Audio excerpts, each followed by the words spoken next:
So what I would like to talk to you about for the next 15 minutes is how we see this roadmap to autonomy in the far future that we just heard is going to be 2050, which we really hope to be faster than. We are the Dalian. You can pronounce that name however you want. We are about 100 people. We bridge the culture gap between academic robotics, computer vision, deep learning, and the world of safety critical applications in avionics. That was the founding goal for the company. We're about 100 people in Zurich, about 20 in Riga in Latvia, and about 5 in the United States in Phoenix, Arizona. We set out back in 2016 to create a system that could fly like a human, between humans, in an airspace created for and by humans with rules that assume that the humans are very deep in the control loop. And we were inspired at the time by the emergence of many eVTOL and urban air mobility initiatives. And we thought self-driving cars are cool, but self-flying cars, I'm sure there would be value in that. So what we did was we took the CPLH skill test, a booklet from the FAA, as our product roadmap. And we went over, okay, what is it that the human pilot actually does? Can we build systems that do all these things and demonstrably better on every possible measurable dimension? That was the goal we set out, and to this day, that's pretty much the definition of our roadmap.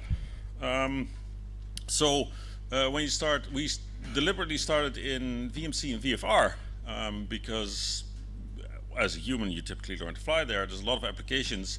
You can do a lot of interesting things without solving the problem of talking to ATC.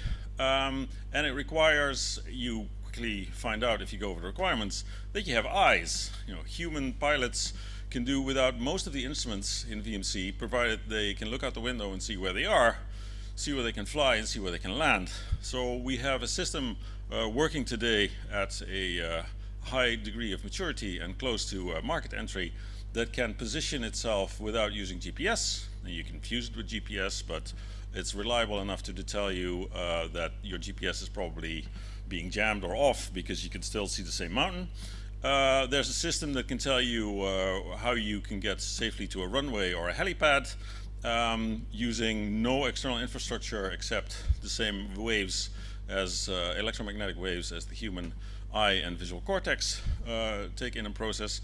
And finally, a system that can tell you where you can fly, because as all of you know, the rules of the air stipulate that if you fly in VMC, doesn't matter if you fly IFR or VFR, each pilot shall remain vigilant, look out the window to give the proper right of way. And it's not a very safe feeling to know that most pilots will tell you that they see about 12 to 15% of the actual traffic that's out there. So we have a system working that uses a high resolution camera. It's comparable in resolution to the human eye. It's comparable in dynamic range to the human eye with a fixed iris. Human eye is really very good, but you have to point it in a direction. We don't have to do that. So we have a system that can scan all the megapixels that we use for this and can detect traffic about 3 miles out. If we had more computing capacity and more pixels, we can up this, but for the meeting the DO387 MOPS, we think we're pretty close. So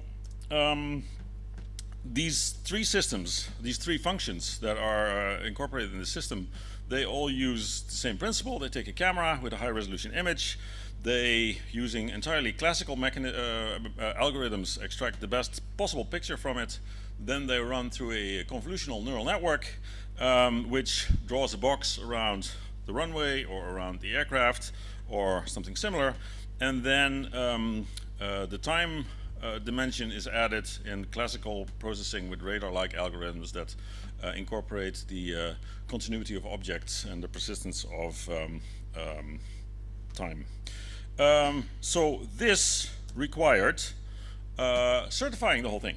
So indeed, we showed up here the first time, must have been 2017 or 2018, with the question to do a technical advisory contract in which we were going to ask the experts what would happen if we would show up with a neural network. Because, first of all, it's a means, right? It's not, the goal is not to put AI somewhere. The goal is to solve this problem of where can I fly, where can I land, where am I? And for that, for some of these problems, the only feasible techniques require what we these days call convolutional neural networks, and that they are machine learned, and that requires figuring out a way to prove that they do what they're supposed to do and don't do things that they're not supposed to do that are dangerous. In other words, known as 1309. So it's relatively well known in this audience that we did these CODAN projects, Concepts of Design Assurance for Neural Networks. We are, in fact, in the middle of an STC through our partner Avidyne in the United States. They are the applicant for a project to an STC under FAA rules, which is being concurrently validated by EASA, which I have announced in many places. So Guillaume, next time people ask, you are allowed to say that. Yeah, we're doing an STC. That's specifically on the traffic detection. It's specifically on pilot assistance. There's a clear safety benefit, namely this thing can see things that other people can't see. It's a clear complement to ADS-B.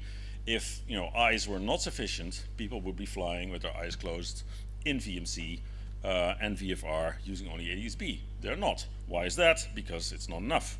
So that brings us to the question, how close are we to this end goal of making a system that can fly like a pilot? And are we close to this autonomy where we can take the pilot out? Now, barring redefinitions of the term autonomy, which I don't necessarily agree with, we can take an objective look at what it is that the human pilot actually does. So what are we trying to replace with a machine? And if you think about that, so you often might be tempted to think about moving the stick or pushing the buttons, which are things you can automate. So why is that not good enough? There are a lot of startups that are trying to do this, and then when they ask for permission for their experiments, there's a safety pilot on board. Why is that? That's because the role of the human is not to push the buttons or move the stick. The role of the pilot is to maintain a safe state. This was formulated very nicely by Professor Leveson, Nancy Leveson of MIT, who defined the safety process as a continuous dynamic process in which you maintain a safe state. So what does that mean? Oh, I had an effect. Look, I'll show you on the computer. Maintain a safe state. So what does that mean? It means that you can't eliminate all the unsafety upfront by static analysis and design assurance and certification, because there's a dynamic component to it. So that's what the human on board is doing. He or she is dealing with all the uncertainty in the environment and making risk assessments. So if we keep building systems that are in the flight control layer, we'll never have a system that actually maintains a safe state. We need to move a level up in the hierarchy of control loops. There's a bigger diagram that this is part of. I've given this talk in this room once before. So we need a system that can maintain the same safe state. And what does that require? That requires awareness of the environment, awareness of the situation. Situational awareness is a term. We've coined the term situational intelligence because we have a qualified marketing department. But what it really is so what we have today is we have a system that can take information from cameras, and it can take in GPS or altimeters, what have you. It can take in ADS-B and FLARM, and it can fuse all this information using these green boxes which contain machine learned components. And this is actually the place where we think you have no choice but to use some form of machine learning. It's on our website. You don't have to take a picture. I'll send it out later. So with this combined information, in a traditional system, you would then present it to the pilot, who gets to see, this is on my camera, this is on my GPS, what am I going to do now? If you want to make a system that can deal with this kind of information and provide useful output, you have to take in all this data and apply some form of machine learning to extract semantics. So a cloud of points means nothing, but if it's the shape of a mast, then maybe this slight discoloration that I see trailing off in the distance is a wire. For that you need understanding. To understand that this is the Riga and this is the Pilatus and therefore I'm here, it requires an understanding of the pixels that I'm looking at with my camera. To see that this pattern of lines is a runway, it requires an understanding of what runways look like and recognizing them in the world.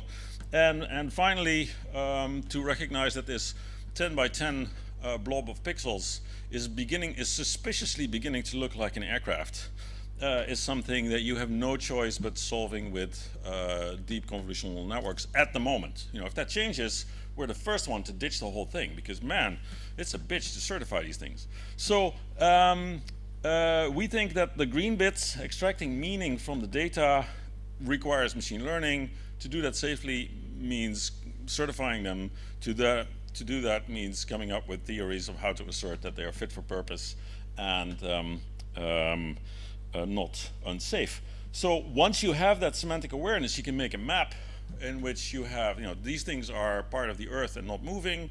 These things are in the sky and moving. And so you have a handful of categories. You have clouds, which are like mountains, but not quite. So if you have that level of understanding, you can predict the next 10 seconds, you can predict the next 100 seconds, you can predict the next 1,000 seconds, and you can provide guidance away from the danger and towards safety. And we think that the red boxes don't actually require any machine learning at all at this point that we see that we need. So what we first want to do is we want to provide this notionally a dull C to the crew as a good co-pilot, so not as a cacophony of extra signals, but as useful information that tells the crew, hey, maybe you should watch out for that thing over there. And then in a later phase, we're going to fill, so this is the whole diagram.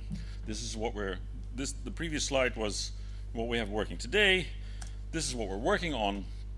So we will add safety landing guidance, seeing if the place where you want to land is clear, and a number of other missing things. We will also broadcast our dynamic mission risk map to other people that are flying around, for which we don't actually need anyone's permission, but we immediately have a system that makes it safer for multiple aircraft to fly around in the same space. Because if I can see you and you can see me, we can maintain an equivalent level of safety at a smaller distance. We can triangulate other aircraft from a great distance, and you can tell me that my plan for landing is currently occupied by a fire truck. Things like that. So you get more situational awareness by sharing this. It's not entirely trivial. It's not entirely straightforward to do this, but the good thing is it doesn't require any centralized infrastructure. So notionally, I think it's the philosophy of flying in VFR, where the responsibility is on board to not fly into things, remains intact. And then we want to move this to higher design assurance levels, where the human is moved to an oversight role, and the system interacts directly with the aircraft.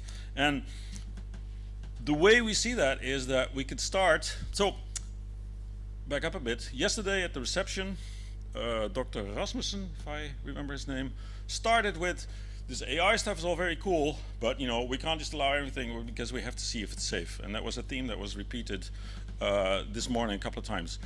I think that's the wrong place to start. I think if you have to say, oh, this would be really cool, but is it safe? Why are you even doing it?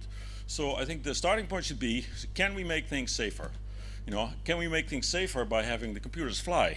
And then you immediately have a different discussion where you're not fighting an uphill battle because you maybe want to do something because it's cheaper or because it's faster or whatever, but is it safe? No, we're doing this to make things safer, and by making things safer, we make new things possible.